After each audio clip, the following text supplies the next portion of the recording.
உறவுகளே எல்லாரும் எப்படி இருக்கீங்க? சிக்கன் பிரியாணி டேஸ்ட்டில் ஒரு மீன் மேக்கர் பிரியாணி பார்க்கலாமா? சிக்கன் எடுக்காத டேஸ்ட்டில் வந்துட்டு நீங்கள் அல்டர்னேட்டிவ் அந்த ஆப்ஷன் சூஸ் பண்ணிக்கலாம். கண்டிப்பாக டேஸ்ட் வந்துட்டு செம்ம சூப்பராக இருக்கும். கண்டிப்பாக மஸ்ட்டு ட்ரைன்னு சொல்லுவேன். ஃபர்ஸ்ட் நீங்கள் குக்கரில் பண்ணாலும் பண்ணிக்கலாம், இல்லை பிரியாணி செய்கிறதுக்கு பாத்திரம் வச்சுருந்தாலும் பண்ணிக்கலாம். ஃபர்ஸ்ட் 2 ஸ்பூன் வந்துட்டு நான் வந்துட்டு சன்ஃப்ளவர் ஆயில் ஆட் பண்ணிக்கிட்டு அண்ட் ஒரு 2 ஸ்பூன் அளவுக்கு தேங்காய் எண்ணெய் ஊற்றிக்கிட்டேன். அதோட நம்ம வந்துட்டு பட்டை, கிராம்பு, அந்த பிரியாணி இலை, சோம்பு எல்லாம் சேர்த்துக்கிட்டோம். அதோட ஒரு மிளகா சேர்த்துக்கிட்டோம். அண்ட் அதோட வந்துட்டு 2 வெங்காயம், பெரிய சைஸ் வெங்காயத்தை வந்துட்டு நம்ம ஸ்லைஸ் பண்ணி வச்சுருந்தோம். அதை வந்துட்டு நம்ம உள்ளே ஆட் பண்ணிக்கிட்டோம். ஆட் பண்ணிக்கிட்டு நல்லா வந்துட்டு வெங்காயம் வந்துட்டு கொஞ்சம் ப்ரௌனிஷ் ஆகிற வரைக்கும் வதக்கிக்கோங்க. அண்ட் அதோட 1.5 டேபிள் ஸ்பூன் வந்துட்டு இஞ்சி பூண்டு பேஸ்ட் ஆட் பண்ணிக்கோங்க. ஆட் பண்ணிவிட்டு நல்லா மிக்ஸ் பண்ணுங்கள். கீழே வந்துட்டு அடி பிடிச்சிடாமல் பார்த்துக்கோங்க. கொஞ்சம் சிம்மில் வச்சுக்கோங்க. இஞ்சி பூண்டு பேஸ்ட் போட்டதும் அது நல்லா வதங்கினதுமே மல்லி இலை தலை வந்துட்டு நான் ஃபஸ்ட்டு எடுத்து வச்சுருந்தேன். மல்லி இலை தலை கொஞ்சமும் அதோட வந்துட்டு புதினாவும் சேர்த்துக்கோங்க. இது ரெண்டும் சேர்ந்தா இதோட ஃப்ளேவர் வந்துட்டு சூப்பராக இருக்கும் பிரியாணிக்கு.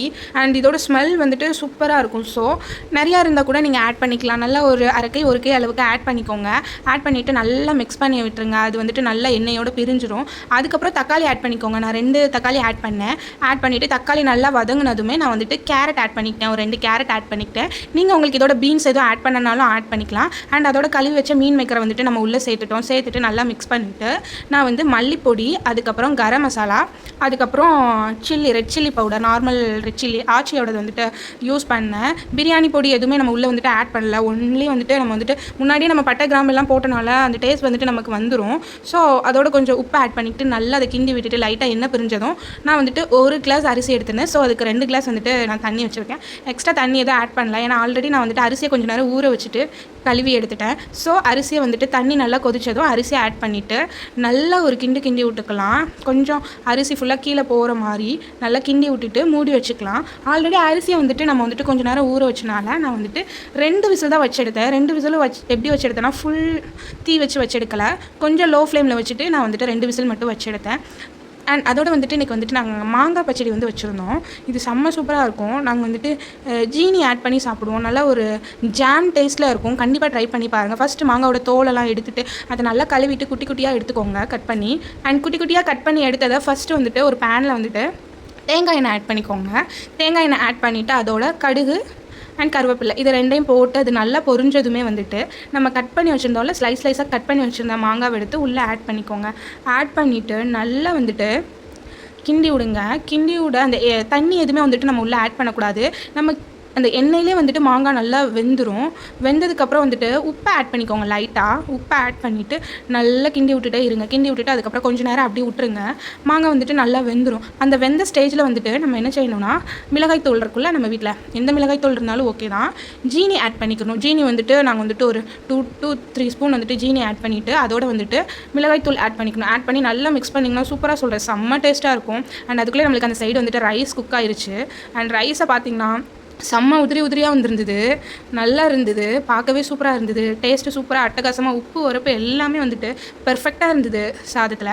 கண்டிப்பாக நீங்கள் வந்துட்டு ட்ரை பண்ணி பாருங்கள். அந்த மாதிரி முன்னாடியே கொஞ்சம் அரிசியை ஊற வச்சு எடுத்திங்கன்னா அந்த மாதிரி பிரியாணி அரிசி மாதிரி நமக்கு வந்துடும். ஆக்சுவலாக நம்ம பண்ணது வீட்டு அரிசி தான். முன்னாடியே ஊற வச்சுட்டு எடுத்து பண்ணனால 2 விசிலே நல்லா வெந்துருச்சு. அண்ட் சிம்மில் வச்சனால வந்துட்டு டேஸ்ட் வந்துட்டு நல்லா இறங்கிடும். நம்ம உடனே விசில் வச்சோன்னா அது சரி வராது. அண்ட் அந்த சைடு வந்துட்டு நம்ம பாயில் எக் பண்ணலான்னு சொல்லிட்டு வச்சாச்சு. ஃபஸ்ட்டு எப்போதுமே வந்துட்டு தண்ணி வச்சுட்டு அதோட கொஞ்சம் கல்லுப்பு ஆட் பண்ணிக்கோங்க. ஆட் பண்ணிவிட்டு முட்டையை பாயில் பண்ணுங்கள். முட்டை வந்துட்டு உடையாமல் இருக்கும். அண்ட் இந்த சைடு வந்துட்டு நம்ம வந்துட்டு ரைத்தாக்கு ரெடி பண்ண ஆரம்பிச்சிட்டோம். அண்ட் எங்கள் ஊரில் இதை பேர் வந்துட்டு சம்பல்னு சொல்லுவோம். அண்ட் தயிர் சட்னி அப்படின்னு சொல்லுவாங்க.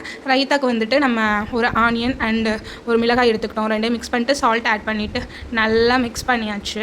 அதுக்கப்புறம் அப்படி நம்ம ஃப்ரெண்டு வந்துட்டாங்க. ஆனால் நம்ம ஃப்ரெண்டு வர்றதுக்கு முன்னாடியே நமக்கு வந்துட்டு சாப்பாடு செஞ்சு முடிச்சிட்டோம் நம்ம.